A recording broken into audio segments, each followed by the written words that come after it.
Somos Luis Velázquez y Eduardo Porcarelli. Los invitamos a que nos acompañen todos los viernes a las 9 de la mañana en El Séptimo Laberinto. Un viaje por los confines de nuestro mundo interior y exterior. Ciencia, filosofía y esoterismo por lavisiónradio.net. Información que va contigo. El Séptimo Laberinto.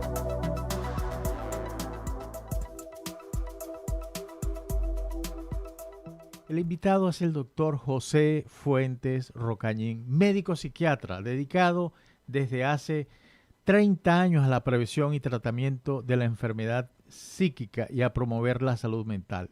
Es licenciado en Medicina y Cirugía por la Universidad de Zaragoza, doctor en Medicina y Cirugía por la Universidad de Valladolid, especialista en Psiquiatría por la Universidad Complutense de Madrid, médico forense titular, facultativo especialista de área psiquiátrica del Sistema Nacional de Salud, médico especialista en Psiquiatría del Ministerio de la Defensa, asesor del Observatorio Español de Drogas y de la Federación Mundial de la Salud Mental en Washington. Máster en Dirección de Recursos Humanos. Este es un currículum extraordinario que a mí particularmente, doctor Fuentes, me gustaría tener una vida. Ha vivido, doctor. Muy buenos días. ¿Cómo está usted? O muy buenas tardes. Buenos días ahí y buenas tardes aquí en España. Encantado de estar con ustedes. No, excelente, excelente. Realmente un currículum me hace acordar la obra de un maestro a quien yo admiro mucho. Lamentablemente falleció. Y una de las grandes obras de él que se llama Confieso que he vivido. Y usted lo puede hacer. Sí, he vivido, he estudiado, he trabajado, he opositado y bueno, estoy contento que con mis 65 años tenga ese bagaje. Creo que no he perdido el tiempo, que lo he aprovechado y que además he disfrutado intensamente con las actividades que he hecho, que eso es un privilegio. Claro, claro, una maravilla, realmente excepcional. Como le dije, el gran maestro chileno escribió ese libro, un libro muy importante, al menos para mí.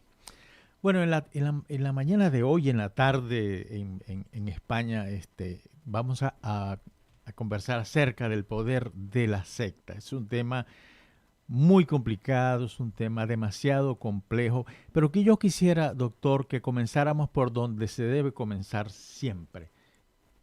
¿Qué es una secta? Vamos a ubicar a nuestra audiencia. ¿Qué es una secta? ¿Qué tipos de sectas existen? Y sobre todo porque aquí hay una gran experiencia en Estados Unidos sobre este tema y hay una gran discusión por el poder que ellas tienen.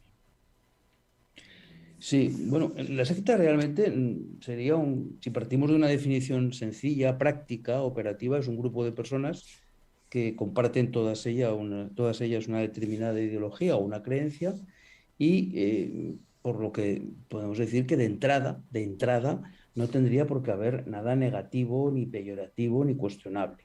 El problema surge cuando ese grupo de personas que comparten una ideología digamos que empiezan a ser manipulados, seducidos, sugestionados por un líder que de alguna manera efectúa lo que llamamos coloquialmente un lavado de cerebro y a partir de ahí estos individuos se convierten en servidores de este líder.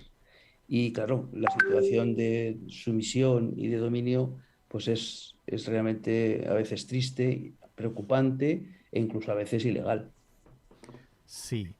A mí me llamó mucho la atención, por ejemplo, el caso de España. En España existe una institución gubernamental que se encarga del estudio y del análisis de esto. Sí, sí, bueno, esto surge como una iniciativa, digamos, de los ciudadanos que viendo que algunos padres, madres sobre todo, viendo cómo sus hijos e hijas entraban en este tipo de organizaciones, organizaciones que por su propia estructura aíslan al individuo de la familia, pues solicitaron tanto a la Presidencia de Gobierno como al Ministerio del Interior que bueno, estudiara esta materia, que estableciera una estrategia nacional y estableciera un plan, ¿no? Y esto es lo que se ha intentado hacer, crear un plan, una organización, digamos, estatal, que vigila, controla de una manera muy específica qué sectas aparecen, cuáles son las ya existentes y además qué objetivos, qué propósitos y qué planteamientos tienen. Entonces, digamos que ahí el foco está puesto. Lo que ocurre es que muchas veces las estructuras que tienen las sectas pues son aparentemente legales, son aparentemente no inocuas y por tanto, pues bueno, cuesta que salgan a la luz sus auténticas intenciones. Pero yo creo que el camino es bueno, que la observación, el Instituto de Observación que existe al respecto está funcionando y funciona bien y que gracias a ello, pues bueno, tenemos controlados este tipo de grupos y también sirve para disuadir, de alguna manera, la aparición o la creación de otros nuevos o la implantación de nuevos grupos que ya existen en otros sitios. Claro. Ahora, dígame una cosa, ¿cuáles son las motivaciones para la creación de una secta? Por ejemplo, hay motivaciones, me imagino, de tipo político, motivaciones incluso de tipo social, las creencias, es decir, ¿cuáles son esas motivaciones y qué hace que la gente ingrese a una secta? Sobre todo porque hay experiencias que son traumáticas, por ejemplo, el episodio que hubo en Uganda con la secta Restauración de los Mandamientos, que es terrible Ujú, lo que sucedió en Guyana, que fue algo realmente terrible, que el líder de la secta prácticamente convenció a los sus ujú, seguidores a que se envenenaran. Eh, Realmente el tema de la secta davidiana en Waco, ujú. liderada por un señor apellido Koresh. En fin, hay que estar, me gustaría que abundara en ese tema, particularmente, doctor. eh, Aquí en Estados Unidos hay muchas religiones. Hay muchas religiones de tipo evangélicos y que al final a uno le cuesta diferenciar cuál es qué es una secta y qué no es en el caso de estas religiones, que prácticamente tienen un peso político muy específico en Estados Unidos. eh, Captan y capturan a las personas de manera que terminan haciendo una cantidad de cosas. Pasan 2 días en la iglesia, un miércoles y un sábado, o sábado y domingo seguidos en la iglesia. Cuando uno les va a hablar, esa gente no habla de otra cosa sino de su pastor y de su gente. No sé, no sé cómo analizar el tema, doctor. Vamos a ver, las sectas, para que se construya una secta, lo primero que hace falta es que haya individuos que quieran formar parte de ella y que haya un líder. Son las dos condiciones fundamentales. El líder generalmente suele padecer, diría yo, o poseer una serie de alteraciones psiquiátricas. Pero alteraciones psiquiátricas no llamativas, no son alteraciones psiquiátricas que puedan, digamos, diagnosticarse con facilidad. Suelen ser trastornos a veces de personalidad muy graves, pero bueno, si la persona consigue disimularlos, pues insisto, no llaman especialmente la atención. A veces nos encontramos con individuos que son paranoicos, enfermos mentales ya mucho más graves, con ideas delirantes. Tenemos también a veces individuos que, bueno, no están especialmente perturbados, pero tienen unas ideas obsesivas o sobredimensionadas sobre temas religiosos, místicos, etcétera. Entonces hace falta el líder y luego hace falta los adeptos. Y los adeptos tienen que ser personas vulnerables, personas que busquen en la secta aquello que no poseen. En unos casos será notoriedad, en otros casos será atención, cariño, en otros casos puede ser que lo que le mueva al adepto sea entrar en una secta por aspiraciones económicas, que también los hay, por conseguir puestos de poder, de prestigio, de cierta, digamos, preponderancia social. Es decir, cuando tenemos las dos variables, el líder que ofrece X cosas y el adepto que le compra su producto, aparece la secta. Por tanto, la idea clave que tenemos que tener cuando hablamos de sectas nocivas, de sectas dañinas, porque también hay grupos, digamos, con una estructura sectaria que no tienen por qué ser dañinos. Pero cuando hablamos de sectas dañinas, las dos variables tienen que funcionar. El líder es un enfermo mental siempre y los, digamos, adeptos tienen unas demandas o unas carencias que les hacen proclives a que las ideas del líder calen en ellos. Entonces se convierten en los seguidores más acérrimos. Pero no olvidemos que las sectas también tienen una forma muy especial de actuar. En principio no son democráticas. Ahí hay una actitud absolutamente dictatorial y una estructura piramidal. No se discuten las acciones, se asumen, se aceptan de una manera absolutamente cerrada. Luego, toda la información que llega a los adeptos es revisada, es muy controlada y en cierta manera es censurada. A los sujetos adeptos se les aísla por completo del entorno y entonces están en manos del líder y de los, digamos, los ayudantes o colaboradores del líder que ya previamente han demostrado su lealtad y fidelidad al mismo. Como vemos, la estructura sectaria es un caldo de cultivo perfecto e idóneo para que personas, generalmente jóvenes, a veces no tan jóvenes, ¿verdad? Pero personas que carecen de a lo mejor una seguridad, una madurez, una actitud personal de estabilidad y de emociones estables, pues entren buscando eso que les falta. Y en lugar de encontrarlo, lo que luego encuentran es un régimen, insisto, autoritario, dictatorial, que les lava, y lo hace muy bien, les lavan su cerebro y los adoctrinan para conseguir una, digamos, absoluta sumisión a los deseos del líder. Sí, es decir que además de eso hay un problema sociológico. La familia no cumple con la labor que debería de cumplir y por supuesto tampoco los sistemas educativos están como preparados como para poder enfrentar esos tremendos retos. Aquí los vemos de cada rato, pues es decir, hay otros temas que no tienen que ver con sectas, pero que vemos que el sistema educativo que es llamado a de alguna manera servir para dar ese balance adecuado no funciona. Evidentemente, la educación es un elemento fundamental, es la clave, ya nos lo decían en fin, los profesores clásicos de medicina del siglo XIX, que la infancia es el patio de recreo donde jugaremos el resto de nuestra vida. Entonces, ¿qué pasa cuando un individuo, una persona, un hombre, una mujer, no recibe una serie de información aséptica, digamos, clara, una información asumible por el individuo? Pues que se produce una distorsión en la educación. Cuando a un niño nosotros le vamos introduciendo, inoculando, diría yo, como si fueran vacunas, le vamos inoculando una serie de programas incorrectos, pues entonces el resultado muchas veces es que cuando ese niño se convierte en adolescente no tiene la seguridad, la estabilidad y la madurez adecuada para tomar sus decisiones de una forma, digamos, racional. Y ahí es donde vienen las sectas. En las sectas no es otra cosa que cuando yo en la infancia no he recibido digamos, la educación adecuada, los principios básicos y saludables de relación con los compañeros, de relación con la sociedad, de respeto a las normas, de respeto a la familia. Cuando esa educación es deficitaria, pues el individuo, cuando es más adulto, va a buscar unos líderes, va a buscar la sustitución de lo que no ha encontrado ni en la escuela ni en la familia.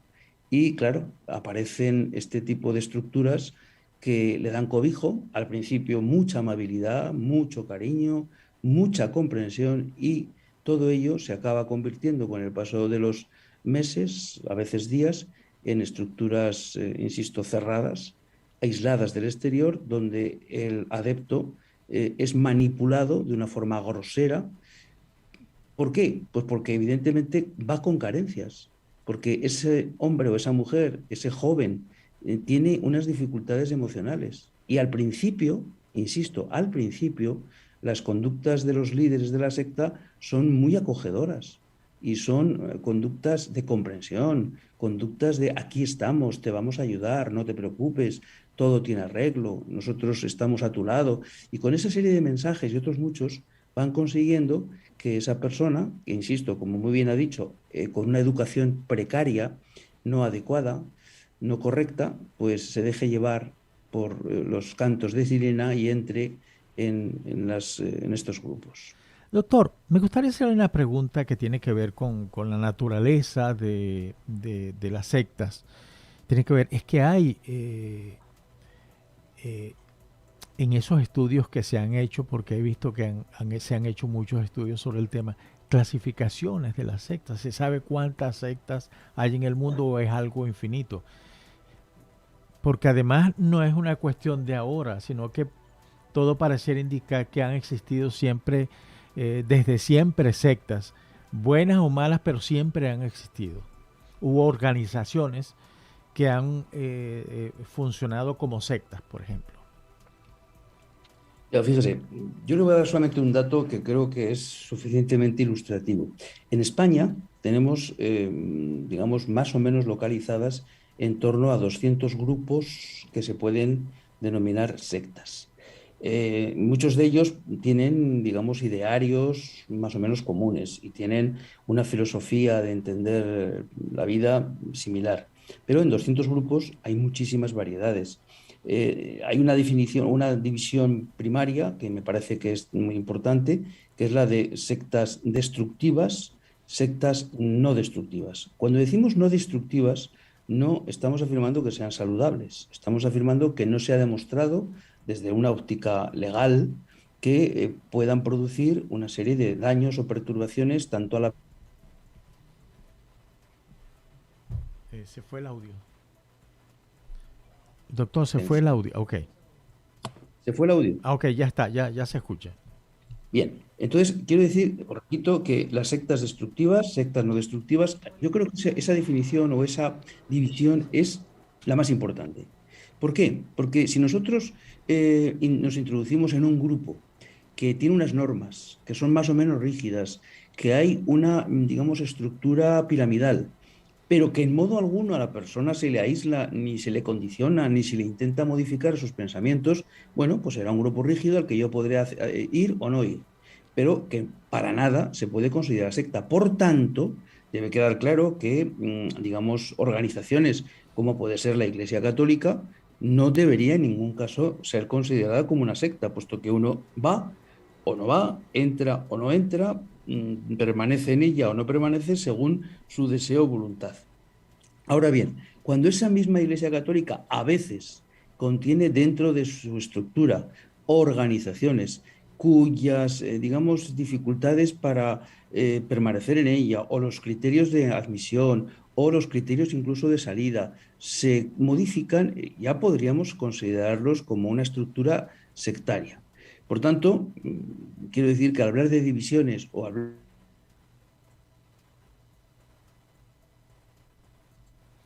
Doctor, se le fue de nuevo la voz. Son sectas a las que hay que Ok. tener muchísimo cuidado, que son unos grupos muy peligrosos y además dañinos para la salud, por dos razones. Primero, porque las personas que entran, en muchos casos, tienen ya previamente una, digamos, patología o una vulnerabilidad previa. Y en segundo lugar, porque la permanencia en este tipo de estructuras puede producir daños irreversibles a la salud mental. Entonces, digamos que respondo a su pregunta diciendo, mire, la división fundamental sería sectas destructivas, sectas no destructivas, en las que nosotros nos podemos mover con cierta tranquilidad. Luego, las múltiples subdivisiones que se han hecho, pues yo creo que tienen en fin, un carácter muy de erudición, pero que tienen poco valor desde el punto de vista divulgativo. Ahora, la palabra secta, se le fue de nuevo la voz, doctor. ¿Sí? ¿Se Ok, me ha ido? sí, ok, ya. Doctor, la palabra secta le imprime un tono despectivo, un tono de maldad, un tono de manipulación, pero al final de la historia, si uno se pone a leerlo con suficiente seriedad, nos dice otra cosa, pues. Nos Sí, dice, las claro. religiones nacieron de eso, pues, ¿entiendes? Sí, sí, evidentemente. Si nosotros aplicamos los criterios actuales de secta en la historia de la humanidad, ha habido muchísimas sectas. Sectas oficiales, sectas, digamos, marginales, sectas que han gozado de la protección de los poderes del momento, otras que han estado perseguidas, pero evidentemente esta connotación negativa que tiene hoy solamente el concepto de secta, digamos, no debería de ser así. secta no es siempre un grupo maligno destinado a destruir al individuo que pertenece a ella. No tiene por qué serlo. Ahora, es verdad que, bueno, digamos que la popularización o la divulgación del concepto ha calado y entonces se atribuye la denominación solamente a las sectas peligrosas, destructivas o dañinas.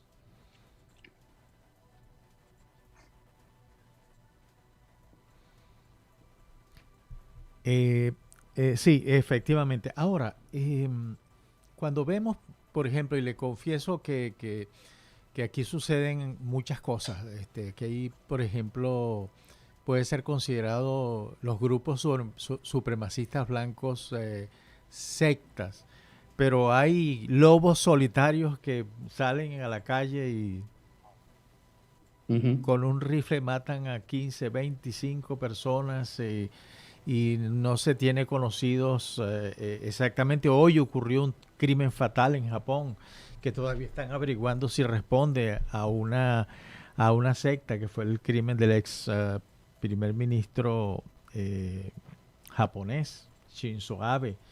Es decir, ¿cómo se confunde? ¿Cómo tomamos todo eso? Porque la situación es cada día más grave. Yo, por ejemplo, cerca de mi casa, donde vivo acá en Atlanta, existen 5 iglesias. Una iglesia que se llama El Redil, por ejemplo. Hay otra iglesia que se llama Las 12 Piedras. Hay otra iglesia, bueno, que tienen ese tipo de nombres y que le imprimen a los adeptos a esas iglesias, a los que asisten, porque asisten con una disciplina tremenda que no se ve en el catolicismo, una Ujú. disciplina y un comportamiento quizás no extraño, pero férreo, duro, rígido. Sí, claro, es que una de las características, como hemos dicho, de las sectas, no digo de esas iglesias que están cerca de su casa, yo no me atrevo a afirmar que que esos sitios, a pesar de esas denominaciones tan curiosas, sean, en fin, sectas como tal, pero una de las características fundamentales es, como le he dicho, el ejercicio del mando y del poder. Es un mando férreo, autoritario, cuasi militar, indiscutible, el que ostenta el líder o el pastor, llamémosle el conductor, ¿verdad? Y por tanto, los que van a ese tipo de instituciones o de grupos no pueden cuestionarse, ni pueden plantear ningún tipo de alternativa ni de duda. En el momento que se plantean dudas o alternativas, se considera que el elemento no está suficientemente adoctrinado y toman dos caminos: o lo expulsan o intentan ejercer sobre él una mayor presión para conseguir un adoctrinamiento mayor. Por tanto, las características de las sectas van, con ellas va esas características. Es decir, con una secta tenemos que entender que, primero, hay que alejar al sujeto de su entorno. Segundo, hay que introducir en su cerebro, digamos, los principios que maneja esa organización. Y, en tercer lugar, el sujeto tiene que cumplirlos a rajatabla sin pensar, ni cuestionar, ni tener ningún tipo de duda. Cuando estamos hablando de esas actitudes, que como vemos podemos observarlas también en una estructura militar. Las Fuerzas Armadas de muchas naciones en parte tendrían unos principios en el adoctrinamiento de los soldados que se podrían asemejar a las sectas, pero ahí hay otros elementos. Primero, el individuo puede salir de la institución. En segundo lugar, los objetivos quedan prefijados por leyes generalmente, en fin, de un rango muy alto. Y en tercero, existe una observancia permanente de la sociedad respecto a sus Fuerzas Armadas. Por tanto, digamos, ese silencio, apartarse del entorno, esa actitud de huida, no la tienen, son las que tienen las sectas. Entonces, no nos extrañemos que cuando estamos hablando de sectas, los sujetos que pertenecen a ellas, como digo, sean personas desequilibradas. En muchos casos, los líderes, yo diría que en un porcentaje elevadísimo, son o pueden ser esos sujetos que cogen un arma y hacen la justicia que ellos creen hacer. Hacen aquello para lo que a lo mejor están instruidos, para lo que han sido preparados. Y por tanto, son personas que actúan como si fueran marionetas de los que están detrás, que son los líderes que no ejecutan directamente los actos, pero que sí consiguen que otros, personas mucho más inmaduras, insisto, y más débiles psicológicamente, los lleven en la práctica, o los lleven a la práctica. Esto es característica común de la secta. Las sectas, insisto, no se puede pensar, no se puede cuestionar, no se puede discrepar, hay que aceptar a rajatabla las normas y órdenes, no existe libertad y lo que existe son unos niveles de censura, en fin, impresionantes.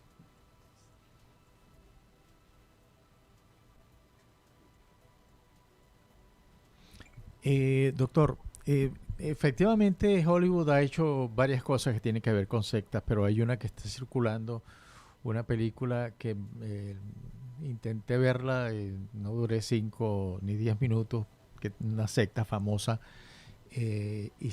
acá, y me pareció espeluznante, sobre todo porque los abusos sexuales pareciera que son como el plato del día de cada una de esas sectas. Este, el, el, el concepto de ser humano se diluye y se establece una frontera, un muro, utilizando una palabra de moda, entre lo que es el sexo femenino y lo que es el sexo masculino. No hay igualdad.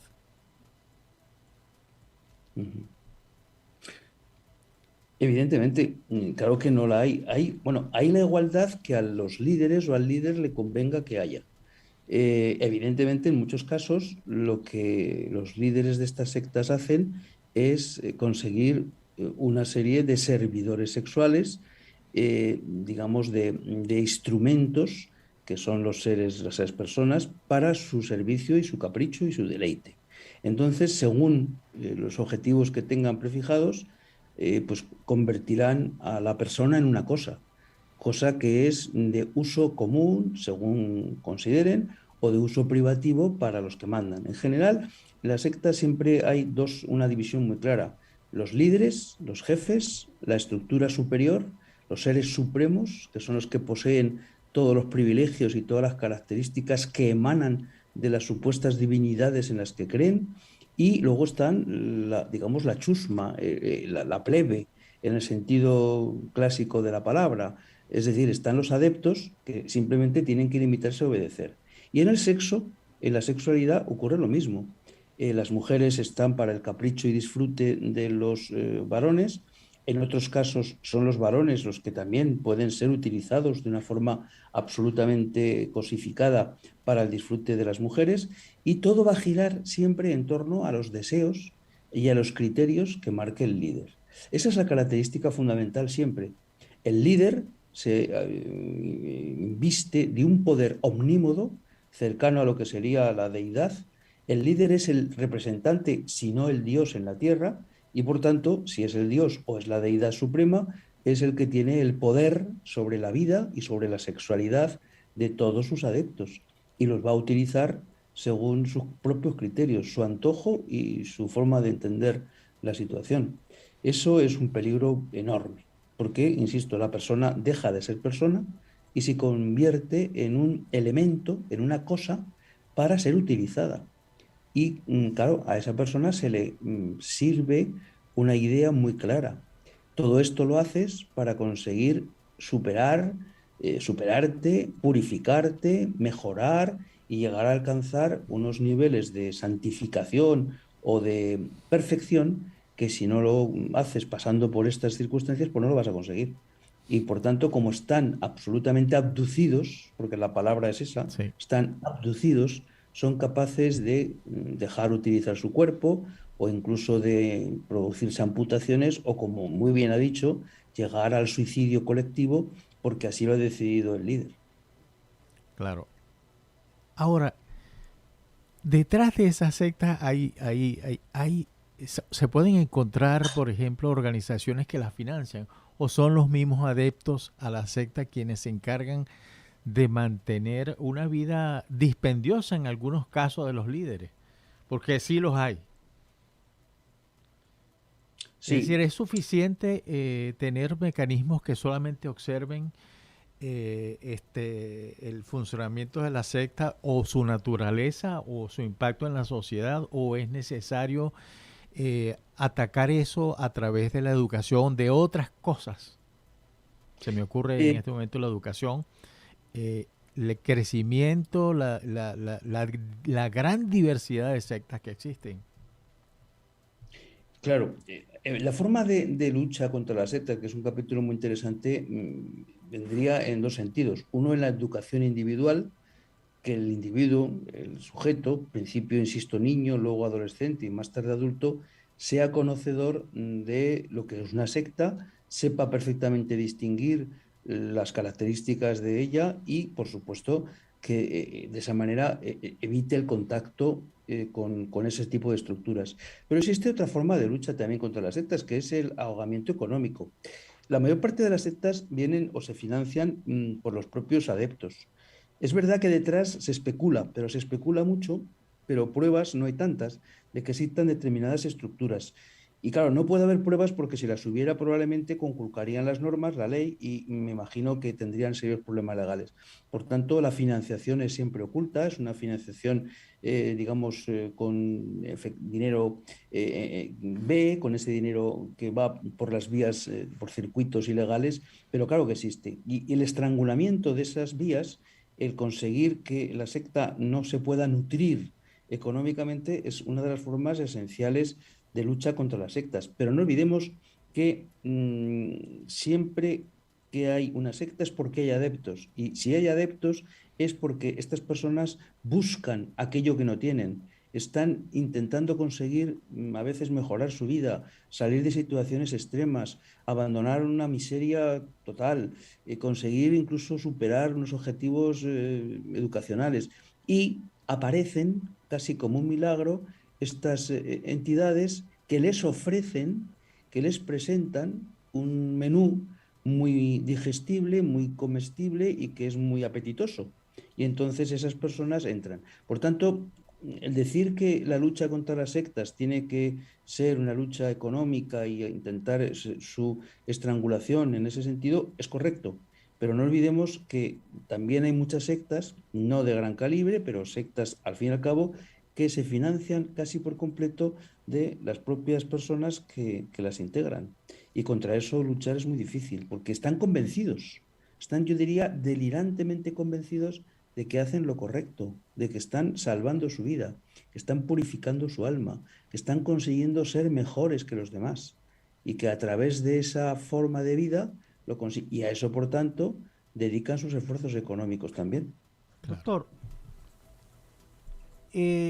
leyendo sobre este tema, y hay un episodio en América Latina de los años 70, durante el gobierno del dictador eh, Augusto Pinochet, la colonia Libertad, eh, que entre otras cosas torturaba a los que se oponían a esa dictadura, dirigida por cierto por un alemán.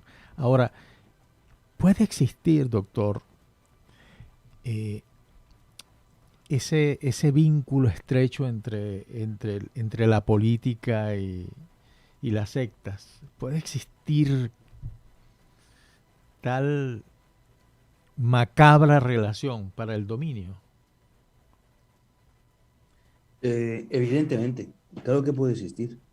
Puede existir no en una política democrática, no en unas, digamos, sociedades avanzadas donde el control parlamentario es muy estricto.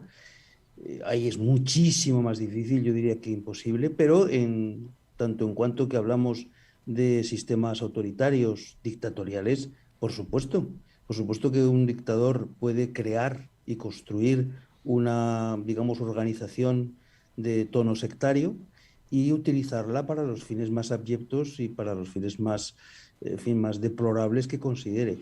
No olvidemos que, en el fondo, si algo caracteriza a ese tipo de regímenes es el ocultismo, es la falta de transparencia, es el que se ejecutan y realizan actividades al margen total de la ciudadanía. Los parlamentos son estructuras meramente simbólicas, sin poder real de control. Entonces, evidentemente. la política, cierto tipo de política, puede tener una connivencia con, digamos, organizaciones sectarias sin ninguna duda. Sí, eso es algo realmente que me impresiona. Por ejemplo, no solamente en el caso mismo, y le digo porque vivo en Estados Unidos desde hace un tiempo, y este tema en particular me llama mucho la atención, como otros que tienen que ver con la sociedad norteamericana, pero la influencia que ejercen, por ejemplo, grupos religiosos que ejercen en ciertos partidos políticos que terminan imponiendo algunas decisiones o manejando algunas decisiones que más que libertad, yo estoy hablando incluso de alguien a quien yo admiro mucho, que murió hace ya bastante tiempo y que escribió un libro extraordinario que se llama Miedo a la Libertad. Yo creo que nosotros estamos cayendo en ese título en cuanto a religiones, en cuanto al comportamiento, al orden social. Pareciera que ese exceso de libertad nos está trayendo otra cosa y nos está trayendo un control que no deseamos como seres humanos. Vamos a ver, es que a veces bueno, vamos a ver, no a veces, siempre los excesos no son buenos. Cuando hablamos de un exceso de censura y de restricción de derechos, malo. Pero cuando hablamos también de excesos en la libertad, estamos dando a entender que no existen normas, que no hay control y que por tanto lo que se llama libertad no es así. Estamos hablando de conductas absolutamente a veces vandálicas o conductas basadas en un egocentrismo e incluso en una egolatría, que eso es muy importante. Hay veces que el ser humano se considera cercano a Dios o se cree Dios y a partir de ese momento ya las cosas se ponen muy feas. Entonces, claro que un país tan grande, tan complejo, tan multicultural, tan variado y con unas, digamos, yo diría, eh, estructuras tan diferentes, pues se puede dar de todo. Estados Unidos es el paradigma de la libertad, pero también nos llama la atención cómo esa libertad se puede volver en contra de los individuos y observar todo este tipo de matanzas que se producen porque el poder usar un arma es un derecho constitucional, es una libertad enorme, pero también puede ser dañina. Entonces, cuando hablamos de grupos sectarios, y estamos en países donde hay democracia, evidentemente, y hay libertad, pero existen lobbies. Lo que usted hacía referencia no es tanto a sectas como a lobbies. Los lobbies son estructuras perfectamente organizadas que tienen mucho en común con las sectas, ojo, ideológicamente o desde el punto de vista de su estructura psicopatológica, tienen mucho en común, constituidos para, digamos, influir directamente en los poderes de un Estado, de una nación, de una colectividad.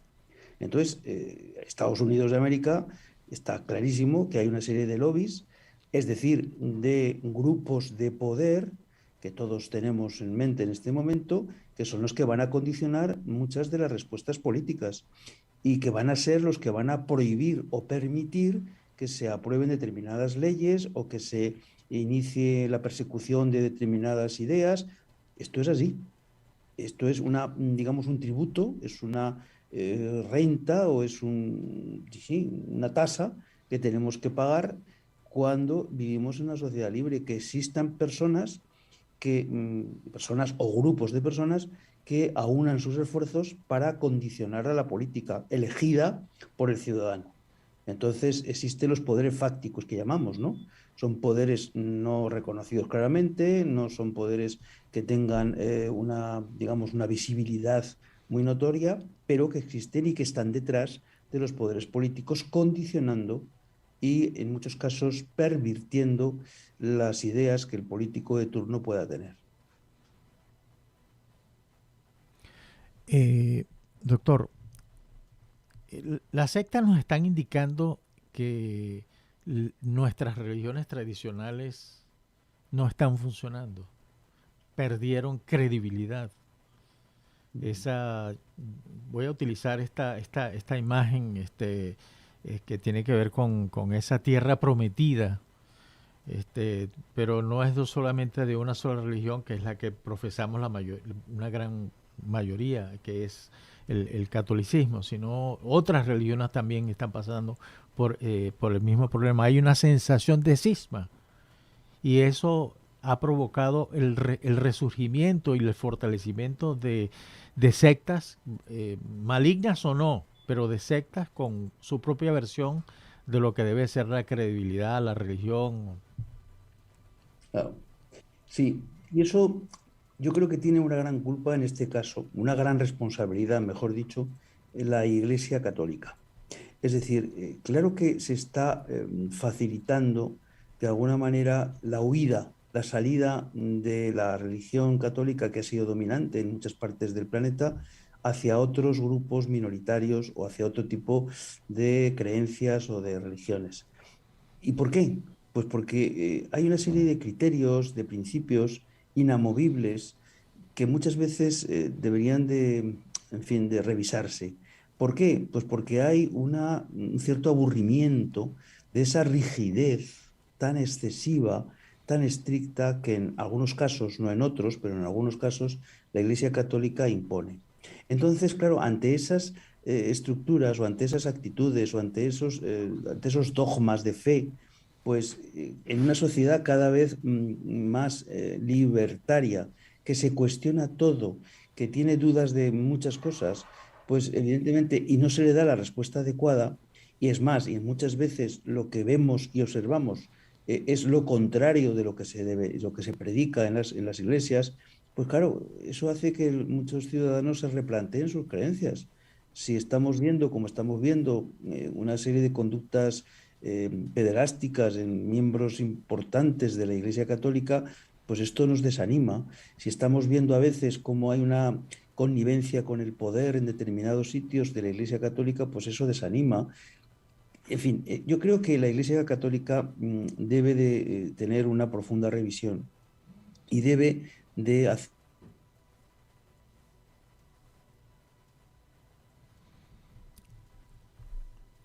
Pues, el volumen se cayó la comunicación. ¿Me escucha, doctor? Yo le escucho, sí, le Perfecto, escucho. perfecto. Continúe, por favor. Sí, le decía que la Iglesia Católica, por ejemplo, el tener apartada a la mujer de las posibilidades del ejercicio del sacerdocio, pues es un elemento que, bueno, se ha dado como una, digamos, casi como un dogma de fe, pero no es así, no está tan claro y Estoy de debería acuerdo de. con usted, perdona que lo interrumpa. Es clave eso que usted está diciendo. Sí, yo es que creo que si la Iglesia Católica fuera un poco más astuta y fuera, en fin, tuviera algún director de marketing un poquito más, y más ilustrado, pues a lo mejor nos iría mejor, porque mantener los criterios tan rígidos como mantiene, lo que hace o consigue es que muchos de los fieles o de las personas que le han tenido lealtad y fidelidad, pues escapen a